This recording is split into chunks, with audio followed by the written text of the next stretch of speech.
The encounter. The battlefield was silent for the first time in hours. Smoke hung in the air like a dark, heavy curtain, blocking the sun and hiding the carnage below. Commander Alex Gray stood among the ruins, his rifle held tight in his hands. His breathing was shallow, his eyes scanning the rubble for any sign of movement. The war between humans and the Ythani had raged for years, but this battle was different. The stakes were higher, and the losses were greater. As he moved through the debris, Alex's boot kicked something metallic, a broken piece of alien technology, sparking faintly. He glanced around, cautious. The Ythani were known for their advanced weapons and cunning strategies. Even when defeated, they were dangerous. He whispered into his comm device, "Sector clear, moving forward." Suddenly, a sound caught his attention. It was faint, almost drowned by the distant echoes of explosions. A soft, pained groan. Alex froze, his instincts on high alert. He crouched low, moving toward the source of the noise. It was coming from a collapsed building ahead. Its walls crumbled into jagged shards. He approached carefully, his rifle raised. His heart pounded in his chest. The sound grew clearer as he neared. A voice, weak and trembling. It wasn't human. Alex pushed aside a piece of debris and froze. There, partially buried under the rubble, was a Ythani. Not just any Ythani, a queen. Her silver skin shimmered faintly even in the dim light, her golden eyes dull with pain. A jagged wound ran down her side, her once majestic robes torn and blood-stained. She was breathing heavily, clutching her side as if trying to hold herself together. The queen looked up at him, her gaze sharp despite her injuries. "Human," she whispered, her voice strained but clear. "Please, help me." Alex's grip on his rifle tightened. This was the enemy. The Ythani had attacked Earth, killed millions of his people. He should pull the trigger and end her life. But something stopped him. Her eyes, they weren't filled with hatred or defiance. They were filled with fear, desperation. "Why should I help you?" Alex asked, his voice cold. "Your kind started this war." The queen winced, struggling to sit up. "Not all of us," she said. I am not your enemy. Please, they will kill me if they find me." "They?" Alex echoed, confused. "My own people," she said, her voice breaking. "I was betrayed. They wanted the war. I tried to stop it." Alex frowned, his mind racing. Was she lying? This could be a trap. But her condition was real. No one could fake injuries like that. And if what she said was true, before he could decide, a voice crackled over his comm. "Gray, report. Have you cleared the area?" Alex glanced back at the queen. Her golden eyes widened with panic. "If they find me," she whispered, "they will kill me. And you." His comm buzzed again. "Gray, do you copy?" Alex's heart raced. If he reported her, the soldiers would be here within minutes. They wouldn't ask questions. They'd shoot her on sight. He had every reason to let them. But as he looked at her trembling form, something deep inside him stirred. Could he really stand by and watch her die, knowing she might hold the key to ending the war? "Gray, respond," the voice demanded. Alex took a deep breath. He pressed the comm device. "Nothing here," he lied. "Just rubble." There was a pause. "Copy that. Move to the next sector." Alex turned off the comm and crouched beside the queen. Her eyes were filled with a mix of gratitude and suspicion. "Why?" she asked softly. "Why are you helping me?" "I don't know," Alex admitted. "But if you're lying to me, I'll kill you myself." She nodded weakly. "I understand." He set his rifle aside and started pulling away the rubble, his movements quick but careful. The queen winced as he freed her, but she didn't cry out. Once she was loose, Alex noticed just how bad her condition was. The wound on her side was deep, and her breathing was labored. She wouldn't survive long without medical attention. "Can you walk?" he asked. She shook her head. "Not far." Alex cursed under his breath. He couldn't call for backup, and carrying her would slow him down. But he had no choice. He slung his rifle over his shoulder and carefully lifted her into his arms. She was lighter than he expected, her body fragile despite her imposing appearance. As he moved through the ruins, he couldn't shake the feeling that he was being watched. The queen must have noticed too, because she gripped his arm tightly. "They're coming," she whispered. "Who?" Alex asked, his voice low. "My people," she said. "The ones who betrayed me. They won't stop until I'm dead." Alex's jaw tightened. He quickened his pace, every shadow feeling like a threat. He didn't know why he was risking everything for her, but he couldn't turn back now. The war had already cost him too much. Friends, family, hope. Maybe, just maybe, saving her could make a difference. The sound of distant footsteps reached his ears, growing louder with every passing second. Alex ducked into a narrow alley, pressing himself against the wall. The queen's breathing was shallow, her eyes fluttering shut. "Stay with me," Alex whispered. "We're not done yet." As the footsteps drew closer, Alex tightened his grip on his rifle. If they were going to survive, he would have to fight. But for the first time in years, he felt something other than anger or despair. He felt purpose, and he wasn't about to let that slip away. The escape. The smuggler's ship was a relic of a forgotten age, it tall, battered, and rusted from years of dodging patrols and surviving narrow escapes. Alex could feel the hum of its outdated engines as he carefully carried Lorana, the injured Ethani queen, through the narrow corridors. Each step echoed in the metallic silence, and every sound made his nerves tighten. If the human soldiers patrolling the area found them, there would be no negotiation, no mercy. Lorana groaned softly in his arms, her golden eyes flickering open. She looked weaker than before, her shimmering silver skin now a dull gray. Where are we?" she asked, her voice barely above a whisper. "A smuggler's ship," Alex replied, his tone sharp but calm. "If we're lucky, the autopilot will get us out of here before anyone notices." She gave a faint nod, but her gaze remained wary. "Why are you doing this?" she asked again, as though she couldn't believe his decision. "I am your enemy." "I haven't figured that part out yet," Alex admitted, lowering her gently onto a makeshift bed in the corner of the cargo hold. "But if you're telling the truth about stopping this war, then maybe you're worth keeping alive." Lorana studied him for a moment, her expression unreadable. "You're risking your life for a chance," she said. "A fragile one." Alex shrugged. "A chance is better than nothing." The ship jerked suddenly, and Alex steadied himself against the wall. The autopilot had engaged, and the vessel was beginning its ascent through the planet's atmosphere. For a moment, Alex felt a flicker of relief. They had escaped the immediate danger, but he knew better than to relax. The hard part was just beginning. As he rummaged through the ship's medical supplies, Lorana spoke again. "They'll come for me, you know. My people. They won't stop." Alex glanced at her. "Why? If they betrayed you, why would they care?" She hesitated, as though weighing how much to tell him. Finally, she said, "Because I know the truth. The war, this war, was started by the High Council, not by necessity, but by greed. They wanted Earth's resources, your planet's unique biology. I opposed them. They saw me as a threat to their plans." Alex's hand froze over a roll of bandages.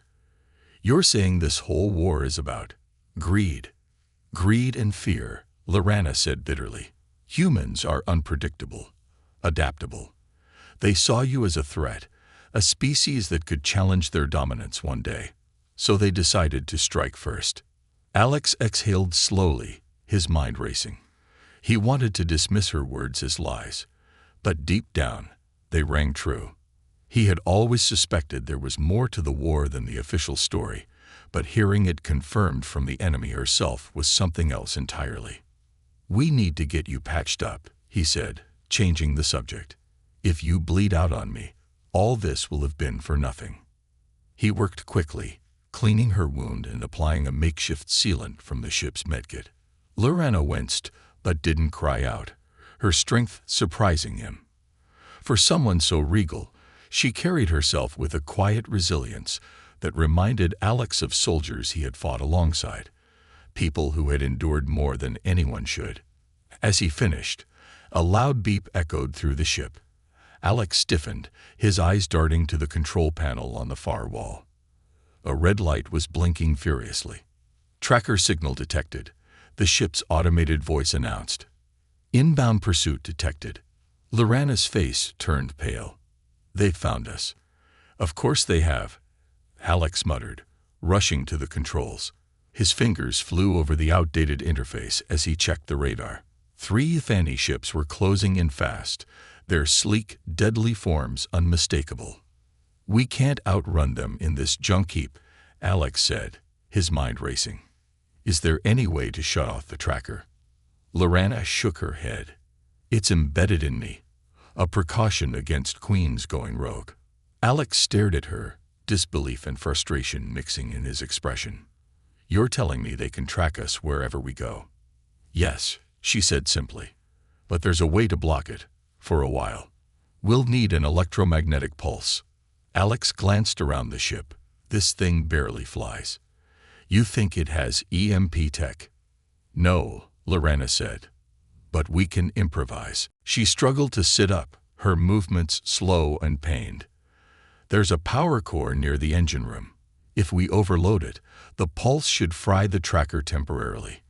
But it will also disable the ship. Great, Alex said dryly. So we get rid of the tracker, but we're dead in the water. It's the only way, she said firmly. Unless you want to face my people. Alex sighed, running a hand through his hair. He hated everything about this situation. But he knew she was right. Without the pulse, they wouldn't last long. Fine, he said. But if this doesn't work?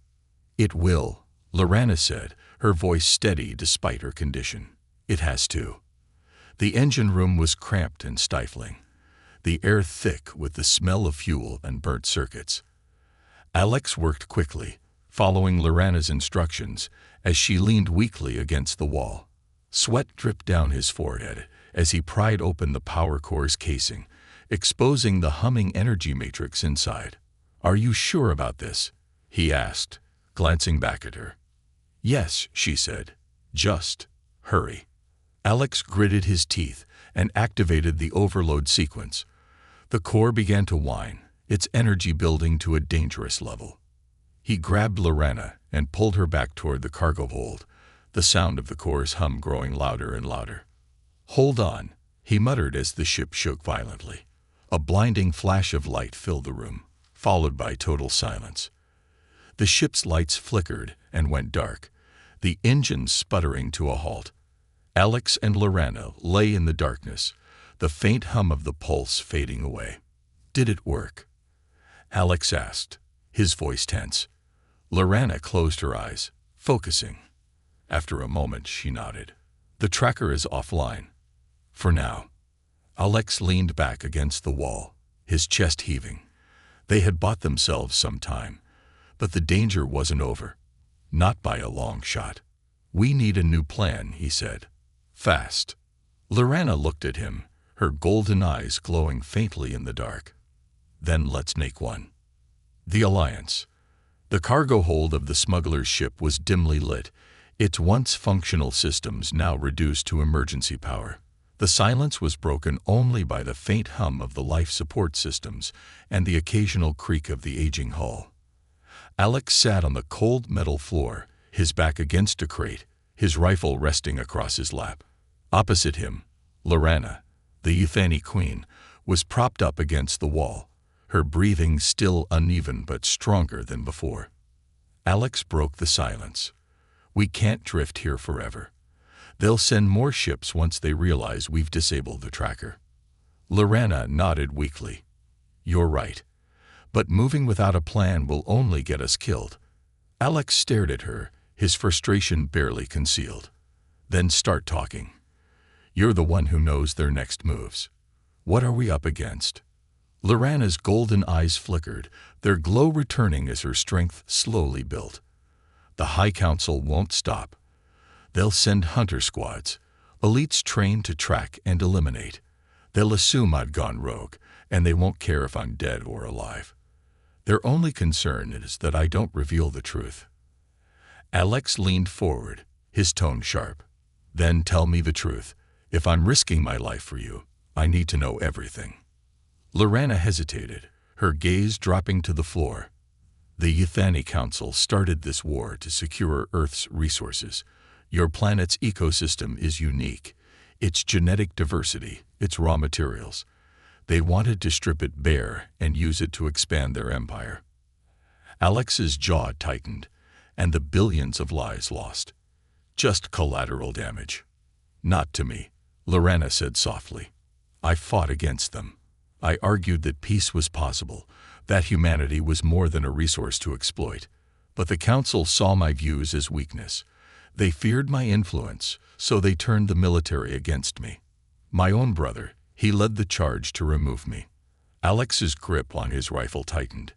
Your brother? Zirak, she said, her voice heavy with emotion. He's the Council's enforcer now. Ruthless, loyal to their cause. If he finds us, he won't hesitate. For a moment, Alex said nothing, his mind racing. The story was unbelievable, but the pain in her voice was real. If she was telling the truth, this wasn't just a war between species, it was a betrayal within her own. So what's the plan? Alex finally asked. You can't just tell me this and expect me to pull a miracle out of thin air. Lorana sat up straighter, her regal bearing returning despite her injuries. We have to stop the Council's next move. They're planning to deploy a bioweapon, something designed to target human DNA. It's in the final stages of development aboard the flagship, the Zephyran. Alex frowned. And you know this. How? I was there, she said. Before they turned on me, I overheard their plans. The Zephyran is heavily guarded, but it's the key. If we can destroy the bioweapon, we can stop the war from escalating further. We? Alex echoed, raising an eyebrow. You can barely stand. I don't need to stand to help, she said firmly. You have the strength. I have the knowledge. Together, we might have a chance. Alex scoffed. A human soldier and a Ythani queen taking on their most advanced warship. Sounds like a suicide mission. Perhaps, Lorana admitted. But do you have a better option? If they deploy the bioweapon, Earth won't stand a chance. Billions will die. The weight of her words hung in the air. Alex rubbed a hand over his face, the enormity of the situation sinking in. He had seen enough death in this war to last a lifetime. The thought of even more, on a scale he couldn't comprehend, made his stomach churn. All right, he said finally. Let's say I'm in. How do we even get to this ship of theirs? It's not like we can just stroll in and ask for a tour. Lorana's lips curved into a faint smile. There's a Ythani outpost not far from here. It's a resupply station, lightly guarded. If we can get in, we can steal a transport ship equipped with a cloaking device. That will get us close to the Zephyran. Alex tilted his head. And you just happen to know all this.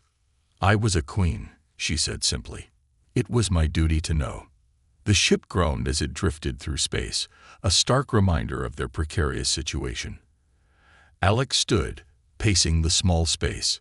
Every instinct he had screamed at him to cut his losses and leave her behind. But he couldn't. Maybe it was her story, maybe it was her resolve, or maybe it was the faint glimmer of hope that they could actually make a difference. Fine, he said, stopping in front of her. We'll go to this outpost and steal a ship. But if you double-cross me. I won't, Lorana said, meeting his gaze. You've given me a second chance. I won't waste it. Alex nodded, though his expression remained guarded.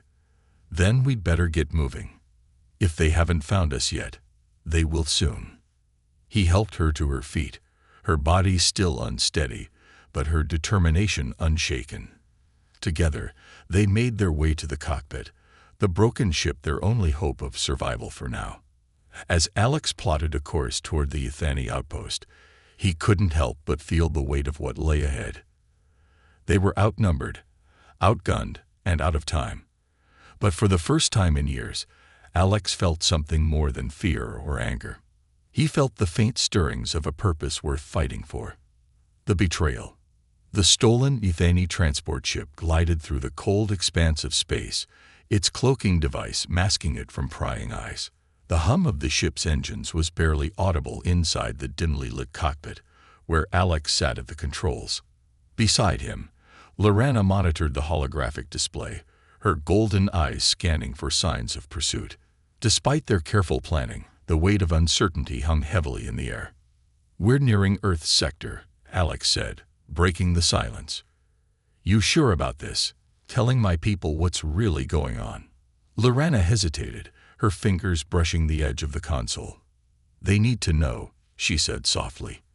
"If we don't warn them about the bioweapon, the Council will unleash it, and your planet will fall before it even knows what hit it." Alex sighed, his jaw tightening. "And you think they'll just believe me? A human soldier working with a Ythani queen. They'll call me a traitor before I even finish my sentence." "Then we'll have to make them listen," Lorana replied. "The truth is all we have." The ship's proximity alert suddenly blared, interrupting their conversation.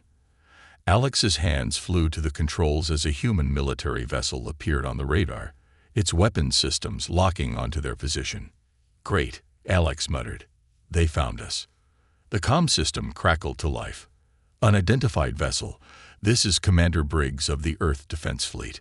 Power down your engines and prepare to be boarded." Alex clenched his teeth. Briggs, his former commanding officer, and the man who had once been his closest ally. If anyone could be reasoned with, it was Briggs. But the circumstances were less than ideal. "Lorana, stay out of sight," Alex said, standing from his seat. "Let me handle this."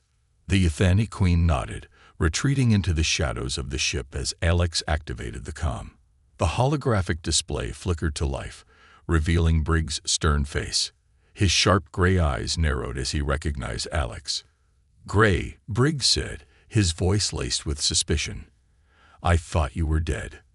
"Not yet," Alex replied, forcing a smirk. "Good to see you too, Commander." Briggs' expression hardened. "Explain yourself. You've been marked as AWO. Now you show up in a stolen Ythani ship. Give me one good reason not to blow you out of the sky." Alex took a deep breath. "Because I have information that could save Earth. But I need you to trust me." "Trust you?" Briggs scoffed. "You disappeared during a critical mission. You've got some nerve asking for trust." "I didn't disappear," Alex snapped. "I was trying to stop something bigger than both of us. The Ythani aren't just fighting us. They're planning to wipe us out completely. They have a bioweapon ready to deploy, and it'll target human DNA. If we don't act now, it's over." Briggs' eyes flickered with doubt. "A bioweapon? And how exactly do you know this?" Alex hesitated, knowing the next words would either make or break the situation. "Because I have someone with me who was part of their council. Someone who wants to stop this as much as we do." Briggs leaned closer to the display. "Who?" Alex turned toward the shadows where Lorana stood. "You need to trust me," he said quietly. "If we're going to stop this, we have to work together." Lorana stepped forward, her silver skin catching the dim light. Her presence filled the cockpit with an air of authority, but her expression was one of vulnerability. Briggs' eyes widened in shock. "A Ythani," he growled. "Are you insane, Gray? She's the enemy. She's the key." Alex shot back. "She knows how to stop the bioweapon, but we can't do it without your help." Briggs stared at Lorana, his face a mixture of anger and disbelief. "How do I know she's not lying? That this isn't some kind of trap?" Lorana stepped closer to the hologram, her voice calm but firm. "I understand your doubts, Commander Briggs, but if I wanted humanity destroyed, I would not be here. The Council betrayed me because I refused to support this war. Now they seek to silence me permanently. If you want to save your people, you need to listen." The silence stretched, tension crackling like static. Finally, Briggs exhaled sharply. "I'm bringing you in, Gray. Both of you. But if this is a trick—" "It's not," Alex interrupted. "You have my word." The comm shut off, and the human ship's tractor beam locked onto their vessel. As the transport was pulled into the docking bay, Alex felt a sinking feeling in his chest. This was far from over. Inside the Earth defense vessel, Alex and Lorana were surrounded by armed guards as they were escorted to the briefing room. The soldiers' weapons were trained on Lorana, their faces a mixture of fear and hatred. "You don't have to point those at her," Alex said, his voice laced with annoyance. "She's not a threat." "She's a Ythani," one of the guards snapped. "They're all threats." Lorana kept her head high, her composure unshaken. Alex couldn't help but admire her strength, even in the face of hostility. When they reached the briefing room, Briggs was waiting, flanked by senior officers. The atmosphere was tense as Alex and Lorana stood before them. "All right," Briggs said, crossing his arms. "Talk." Lorana stepped forward, her voice steady. "The bioweapon is being developed aboard the Zephyran, the flagship of the Ythani fleet. It is designed to target human DNA with precision. Once deployed, it will render Earth uninhabitable for your kind." One of the officers scoffed. "And why should we believe you?" "Because I risked everything to tell you," Lorana said, her golden eyes locking onto the man. "Because if you don't act, you will have no home left to defend." Briggs studied her for a long moment before turning to Alex. "You're vouching for her." "I am," Alex said firmly. "I've seen enough to know she's telling the truth." Briggs sighed, rubbing his temples. "If we're going to stop this, we'll need a strike team. But if this goes south, Gray, it's on you." "I wouldn't expect anything less," Alex replied. As plans began to take shape, Alex felt a flicker of hope. But deep down, he knew the hardest battles were yet to come. And with the Council's forces closing in, time was running out. The mothership raid. The Zephyran loomed ahead, a massive structure floating in the void of space. Its sleek, obsidian hull shimmered faintly with the glow of energy fields that crackled around it like ghostly lightning. The flagship was a fortress, a symbol of the Ythani Council's dominance, and the heart of their war machine. For Alex and Lorana, it was both their greatest threat and their only chance. Inside the stolen Ythani transport ship, Alex tightened the straps of his gear. His pulse was steady, his mind sharp, but the weight of the mission pressed heavily on his shoulders. Beside him, Lorana adjusted the cloak-like garment covering her silver skin. Though her injuries had healed enough for her to move freely, her expression betrayed her tension. "This is madness," Alex muttered, glancing at the holographic display. "There's no way we can take this ship down with just the two of us." "We don't have to destroy it," Lorana replied, her tone calm but firm. "We only need to reach the core lab and disable the bioweapon. If we succeed, their greatest weapon becomes useless." "And if we fail?" Alex asked, his voice edged with sarcasm. "We won't," Lorana said, her golden eyes locking onto his. "Failure is not an option." Alex smirked faintly, shaking his head. "You Ythani sure love your dramatic speeches." The comm system crackled to life as Commander Briggs' voice came through. "Gray, you're entering their sensor range. You'd better hope that cloaking device holds." "It will," Alex said, though he wasn't entirely sure. "Just be ready for extraction." "Copy that," Briggs replied. "And Gray, good luck. You're going to need it." The comm went silent, and Alex turned to Lorana. "This is it. You ready?" "I was born ready," she said, a flicker of a smile crossing her lips. The transport ship slipped through the Zephyran's outer defenses, its cloaking field blending seamlessly with the blackness of space. Alex guided the vessel toward a maintenance hatch on the underside of the mothership, a small, unguarded entry point, Lorana had identified in their stolen schematics. As the ship docked, Alex secured his rifle and checked the charge on his plasma blade. "Once we're inside, how long do we have?" "Not long," Lorana said, her voice serious. "The security systems will detect unauthorized access within minutes. We'll need to move quickly." The hatch opened with a hiss, and the pair climbed into the narrow maintenance tunnel. The air was cold and stale, and the faint hum of the ship's systems reverberated through the metal walls. Alex led the way, his movements precise and quiet, while Lorana followed close behind, her golden eyes scanning for threats. They emerged into a dimly lit corridor, its walls lined with alien symbols that glowed faintly. Lorana motioned for Alex to stop, her expression tense. "This section is monitored," she whispered. "There's a patrol ahead." "How many?" Alex asked, his voice low. "4, armed," Lorana replied. "But if we trigger the alarms, it won't matter. They'll swarm us." Alex nodded, his mind racing. He spotted a small control panel embedded in the wall and gestured to it. "Can you disable the cameras?" Lorana hesitated. "Yes, but it will only buy us a few minutes." "Do it," Alex said, gripping his rifle. "I'll take care of the patrol." Before Lorana could protest, Alex slipped into the shadows, his steps silent as a predator's. He rounded the corner and spotted the patrol. 4 Ethani soldiers, their sleek armor glinting in the low light. They spoke in their native tongue, their voices low and guttural. Alex moved swiftly, his plasma blade igniting with a soft hiss. The first soldier didn't even see him coming. With a single, precise strike, Alex disabled him, his armor sparking as he crumpled to the ground. The remaining soldiers turned, their weapons raised, but Alex was already moving. The corridor lit up with the flash of plasma fire, and Alex danced between the bolts, his movements fluid and calculated.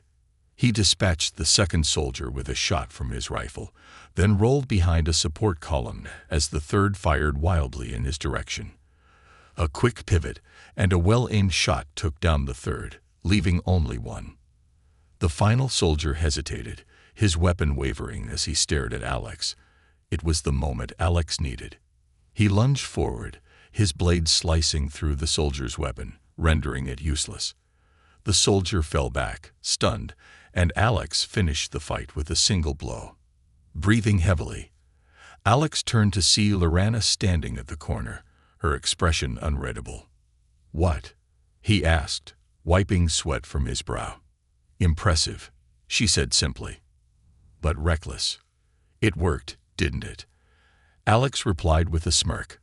Lorana didn't respond, instead motioning for him to follow. They continued down the corridor, moving deeper into the ship. The bioweapon lab was located near the ship's core, heavily guarded and locked behind multiple security measures. Time was running out, and Alex could feel the weight of every second ticking by. When they reached the lab's entrance, Lorana stepped forward, her fingers dancing over the holographic keypad. "This will take a moment," she said, her voice tight with focus. Alex stood guard, his rifle at the ready. He could hear distant footsteps echoing through the corridors, the sound growing louder with each passing second. "We've got company," he warned. "Almost there," Lorana muttered. The door hissed open just as the first wave of Ethani soldiers appeared at the end of the hall. Alex fired a burst of plasma shots, forcing them to take cover. "Go," he shouted. "I'll hold them off." Lorana hesitated, but Alex's glare left no room for argument. She slipped into the lab, and the door sealed behind her. As Alex held the line, the sound of explosions and shouted commands filled the air. He was outnumbered, but he fought with a ferocity born of desperation. Each shot was precise, each movement calculated, but the enemy kept coming. Inside the lab, Lorana worked frantically. The bioweapons containment unit loomed before her, its ominous glow a reminder of the destruction it could unleash. She input the override codes, her hands trembling as the system began to shut down. Come on," she whispered, sweat dripping down her temples. Outside, Alex was running out of ammo. The Ythani soldiers pressed closer, their shots grazing the walls around him. Just as he prepared to make a final stand, the lab door opened, and Lorana emerged. "It's done," she said, her voice steady despite the chaos. Alex didn't need to be told twice. "Time to go," he said, grabbing her hand and leading her down a side corridor. Behind them, the lab erupted in flames as the bioweapons containment core destabilized, the explosion rocking the ship. As alarms blared and chaos spread through the Zephyran, Alex and Lorana sprinted toward the hangar, their path fraught with danger. But despite the odds, they had succeeded. For now, the sacrifice. The Zephyran was in chaos. Alarms blared across the massive flagship as emergency lights bathed the corridors in a pulsating red glow. The explosion in the bioweapon lab had triggered a cascade of critical failures, and the once mighty warship now shuddered violently as fires and system malfunctions spread like a virus. Despite the pandemonium, Alex and Lorana pressed on, their path toward the hangar blocked at every turn by debris and enemy soldiers. Alex's rifle fired in short, controlled bursts, each shot finding its mark. The Ythani soldiers were relentless, but their disorganization in the wake of the explosion gave Alex and Lorana a slim advantage. "How much farther?" Alex shouted over the noise, his voice strained from exertion. Lorana glanced at the holographic map on her wrist, her expression tense. "The hangar is 2 levels below us. We'll need to take the maintenance shaft at the end of this corridor." Alex cursed under his breath. Maintenance shafts. My favorite. As they rounded a corner, the floor beneath them groaned ominously. A massive explosion from below rocked the ship, and Alex instinctively grabbed Lorana, pulling her back, just as the floor gave way. A gaping hole yawned before them, exposing the burning levels below. "That complicates things," Alex muttered, scanning their surroundings. "There's another route," Lorana said, already pulling up an alternate path on her map. "But it will take longer." "We don't have time," Alex said, his voice hard. He glanced down at the hole, the jagged edges of the floor still glowing hot. "We'll jump." Lorana raised an eyebrow. "You're mad."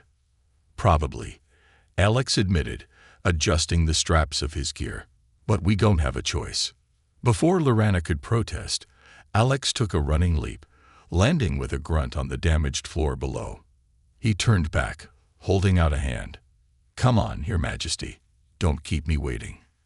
Lorana hesitated for only a moment before leaping gracefully, Alex catching her hand to steady her landing. She pulled free, her golden eyes flashing with determination. "Let's move." As they approached the maintenance shaft, the air grew hotter, the fires from the lower decks spreading rapidly. The sound of distant explosions and the screams of Ythani crew members filled the air, a grim reminder of the destruction they had unleashed. They'd reached the shaft, and Alex pried open the heavy metal hatch. He peered down into the darkness, the faint glow of emergency lights illuminating the rungs of a ladder descending into the depths. "Ladies first," Alex quipped, his smirk a poor attempt to mask his unease. Lorana rolled her eyes but climbed in without hesitation, her movements swift and precise. Alex followed, his rifle slung across his back as they descended. The shaft was narrow and stifling, the walls slick with condensation and soot. Every clang of their boots against the metal rungs echoed ominously. Halfway down, the ship groaned again, and a deafening explosion rattled the shaft. The shockwave sent a rush of hot air up toward them, and Alex tightened his grip on the ladder, his heart pounding. "Keep moving," he shouted, his voice barely audible over the cacophony. Lorana reached the bottom first, pulling the release lever to open the hatch. Alex dropped down beside her, his boots hitting the ground hard. They were now in the secondary hangar, a sprawling chamber filled with smaller Ythani vessels used for reconnaissance and transport. But the hangar was far from deserted. A squad of Ythani soldiers stood between them and the nearest ship, their weapons trained on the pair. At the center of the squad stood a tall, imposing figure clad in gleaming black armor.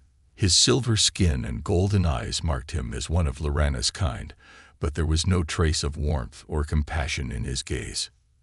"Zirak," Lorana said, her voice laced with equal parts anger and sorrow. The Ythani commander tilted his head, his expression cold. "Sister," he said, his voice low and venomous, "I should have known you'd survive." Alex stepped forward, his rifle aimed at Zirak. "Move aside, or I'll make you." Zirak's lips curled into a mocking smile. "And who is this? A human?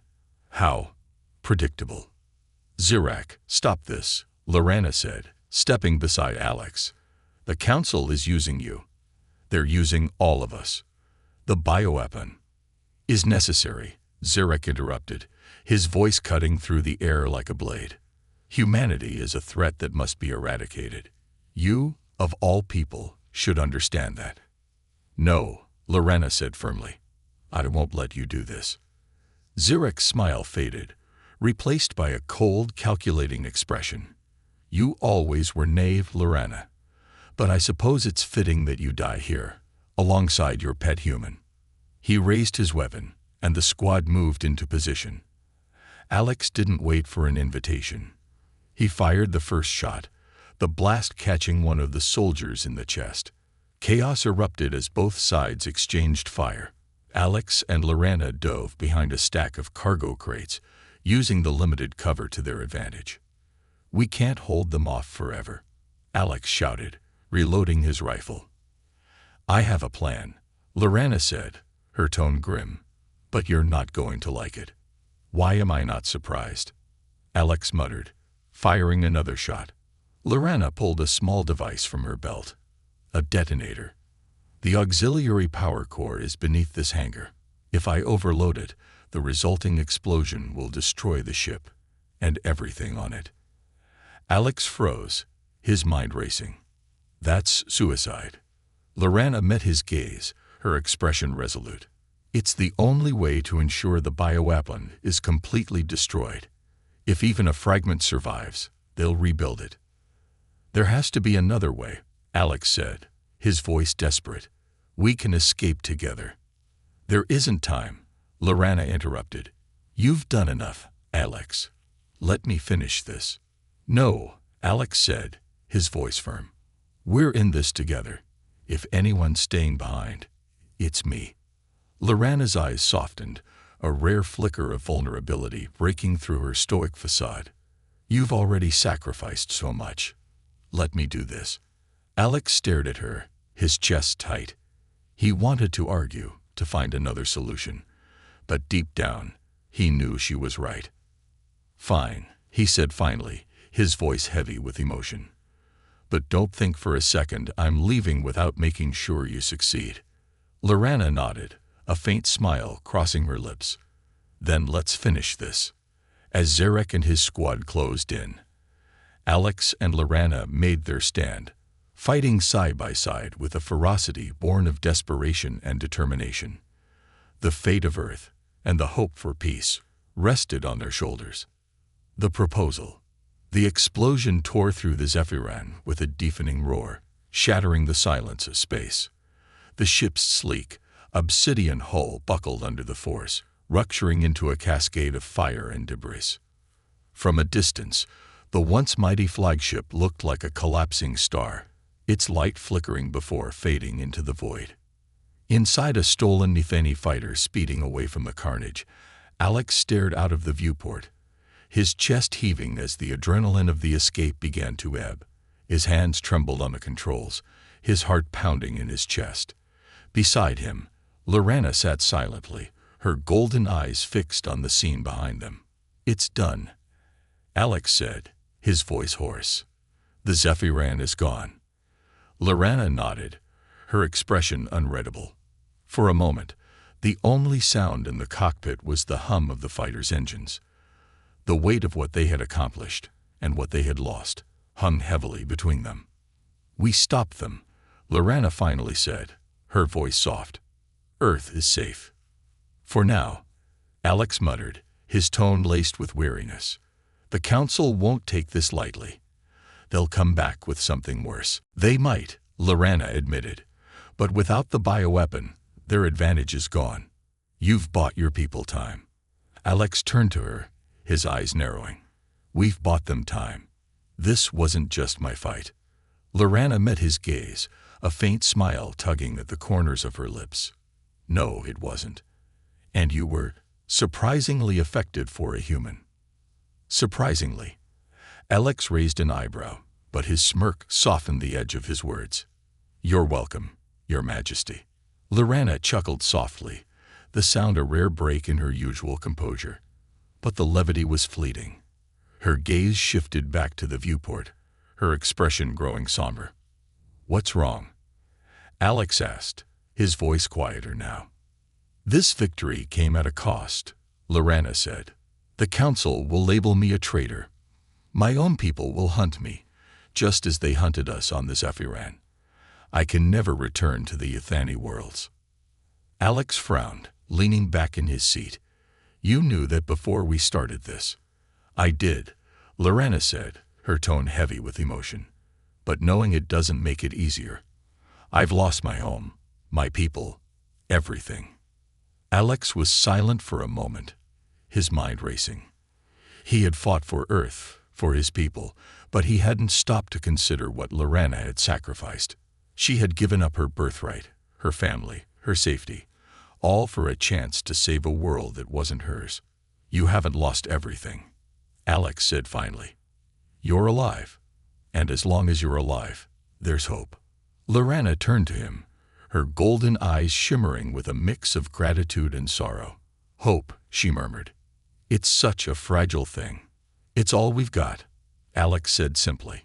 The ship's comm system crackled to life, interrupting their conversation. Commander Briggs' voice came through, sharp and clear. Gray, this is the Resolute. We've got you on our scanners. Prepare for docking. Copy that, Alex replied, his hands moving over the controls. He glanced at Lorana. You ready for this?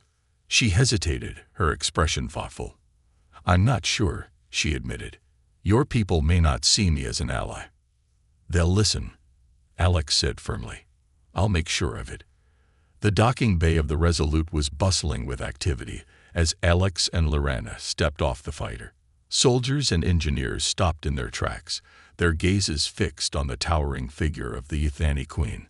Whispers spread like wildfire, their words a mix of awe and suspicion. Commander Briggs strode forward, his expression unreadable as he sized up Lorana. Gray, he said, his tone clipped.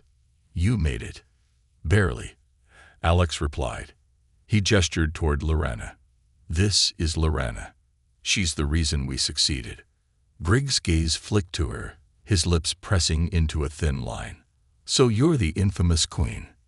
I was, Lorana corrected. I no longer have a throne. Briggs studied her for a long moment before nodding. You've done humanity a great service. For that, you have my respect. But understand this. Trust will take time. I wouldn't expect otherwise, Lorana said, her voice steady. Briggs turned to Alex. Debriefing in an hour. Don't be late. With that, he strode away, leaving the pair alone in the sea of curious onlookers. Later, in a quiet observation deck overlooking Earth, Alex and Lorana stood side by side. The planet below glowed with vibrant blues and greens, a stark contrast to the void of space around it. It's beautiful, Lorana said, her voice soft. It's home, Alex replied. Lorana turned to him, her golden eyes searching his face. I may never have a home again, but perhaps I could find one here. Alex raised an eyebrow. Here, on Earth. She nodded. My people have cast me out. Your people distrust me.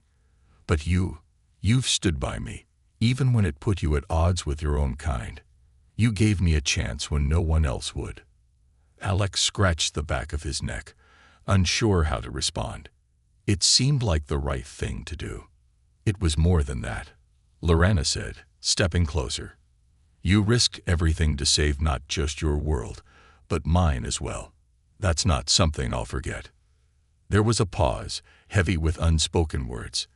Finally, Lorana reached out, placing a hand on Alex's shoulder. "I would like to stay," she said, her voice barely above a whisper. "If you'll have me." Alex met her gaze, his expression softening. "It won't be easy. Earth isn't exactly welcoming to aliens." "I've faced worse," Lorana said, a faint smile crossing her lips. "And I won't be alone. Will I?" Alex chuckled, shaking his head. "No, you won't." For the first time in what felt like an eternity, Alex allowed himself to relax. Together, they had defied the odds, forged an unlikely alliance, and carved out a path toward a future neither of them could have imagined. It wasn't perfect, it wasn't guaranteed, but it was theirs, and that was enough.